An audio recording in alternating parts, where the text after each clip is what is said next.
Muy buenas noches a todos. A continuación vamos a hablar acerca de nuestro informe de laboratorio, acerca de curvas de calibración de azúcares y etanol. Nuestro grupo está conformado por Camilo Gil, Camila Rodríguez, Alejandra Montealegre y yo, Kevin Macho. Bueno, vamos a empezar con la cuantificación de azúcares. El método DNS se basa en una reacción redox que originalmente es de color amarillo. Reacciona con los azúcares reductores, como la glucosa, para formar un compuesto de color rojo ladrillo, conocido como ácido 3-amino 5 nitrosalicílico. La presencia y cantidad de este compuesto se determina mediante una medición espectrofotométrica en el rango de 450 a 600 nanómetros. El método de Filling. Esta es una técnica utilizada para la determinación de azúcares reductores en una muestra. En este método se basa en la capacidad de los azúcares reductores en reducir los iones cúpricos a óxido cuproso en condiciones alcalinas. Este método funciona a base de una reacción redox, en el cual los grupos funcionales aldehído y cetona en condiciones alcalinas reducen el cobre a una solución de sulfato de cobre, formando un precipitado de óxido cuproso. Este método tiene grandes funcionalidades dentro de el mundo, en el cual este método es específico para azúcares reductores como la glucosa, la fructosa y la maltosa, pero tiene algunos problemas en el cual algunos otros compuestos pueden llegar a reducir el cobre.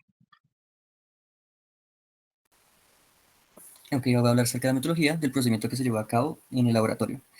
Consiste en preparar una solución primaria disolviendo 0,3 gramos de glucosa en 100 mililitros de agua destilada. Luego se colocaron 10 tubos de ensayo en una gravilla con volúmenes crecientes de 0, 0,2, 0,3 hasta llegar a 1 de la solución primaria en cada tubo, completando el volumen de 1 mililitro con agua destilada. Después se añade 1 mililitro del reactivo DNS a cada tubo, se mezcla, se calienta a ebullición durante 10 minutos. Finalmente los tubos se enfrían en un baño de agua fría con hielo, se les agregan 10 mililitros de agua y se mezclan muy bien. A continuación les hablaré acerca de la curva de calibración de la glucosa con base en la de concentración y absorbancia. Esta curva se elaboró con una medida de 540 nanómetros. Se realizaron 10 pruebas utilizando la concentración final de la glucosa de 0 a 3 gramos litros. Al ajustar los datos se obtuvo una fórmula de Y es igual a 0.3739x, donde es la absorbancia medida, y X es la concentración de la glucosa. Eso significa que por cada unidad de aumento de la concentración de glucosa se espera un aumento de 0.3739 unidades de absorbancia medida. Además, el coeficiente de R, que fue de 0,99, está casi cercano a 1, lo cual nos indica que se ajusta a los parámetros experimentales de una buena curva de calibración. Ahora vamos con la cuantificación de etanol. Bueno, el método HPLC consiste en inyectar un pequeño volumen de la muestra líquida en una columna llena de partículas, generalmente de 3 a 5 micrones de diámetro, conocida como fase estacionaria. Los distintos componentes de la muestra se desplazan a través de la columna con un líquido de alta presión, que es la fase móvil, suministrado por una bomba. En los análisis rutinarios en el laboratorio de control y garantía de calidad se utilizan caudales típicos de la fase móvil de 1 a 2 milímetros sobre minuto.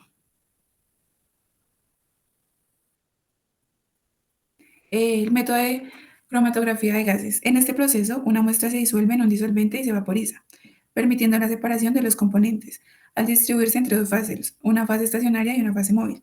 La fase móvil es un gas inerte que transporta las moléculas del analito a través de una columna calentada. A diferencia de otras formas de cromatografía, la fase móvil en la cromatografía de gases no interactúa con el analito. La fase estacionaria puede ser un absorbente sólido o un líquido sobre un transporte inerte. Bueno, a continuación voy a hablar acerca de la curva de calibración del etanol. Para la construcción de la curva de calibración del etanol se utilizó la fórmula número 2, dado que los valores obtenidos estaban en porcentaje de volumen, por lo cual con la densidad del etanol de 789 gramos litro se obtiene la concentración del etanol con base al área encontrada en la cromatografía líquida. En esta gráfica hay un comportamiento lineal y una correlación entre ambas variables. A medida que la concentración del etanol aumenta, el valor de la área leída por la refracción también aumenta.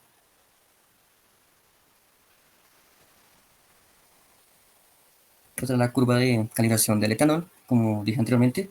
Es una curva con comportamiento lineal y una correlación entre ambas variables, donde el valor del etanol aumenta a medida que también la refracción también aumenta.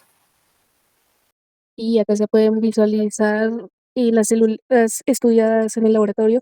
En la primera se puede visualizar un cultivo de maíz que tiene un patrón único de tubos cribosos que se encuentran dispersos en toda la sección transversal tomada de la planta del tallo del maíz. Estos tubos cribosos, su función es el transporte de carbohidratos en la planta. Acá se puede visualizar el útero, que se divide en varias capas que tienen características estructurales todas distintas. La clasificación más simple de estas capas es el endometrio, el miometrio y el perimetrio. También se puede visualizar el testículo. Este está compuesto por túbulos seminíferos. Dentro de los túbulos se encuentran células germinales, que son células precursoras de los espermatozoides. En estas otras células se encuentra el hongo micelio, que este es un hongo que forma filamentos que se conocen como hifas. Estos, a diferencia de las levaduras sí se encuentran más que todo individuales, claramente ya definidas. Eso no generan estructuras parecidas a la de los hongos.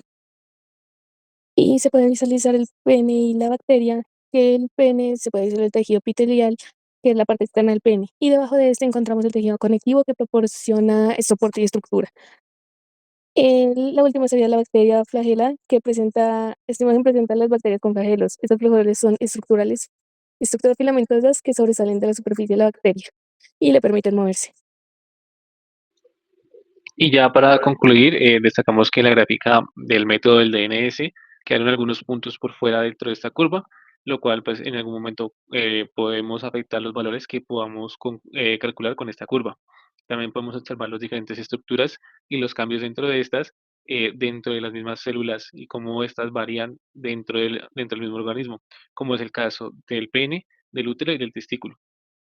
Dentro de la curva de la determinación de etanol se obtuvo una excelente precisión, lo cual nos asegura de manera exacta algunos valores que se pueden calcular con esta curva. Y como ya habíamos mencionado, dentro de la curva del DNS se obtuvo un valor de R cuadrado de 0,99, lo cual confirma una alta correlación entre las variables. Muchas gracias.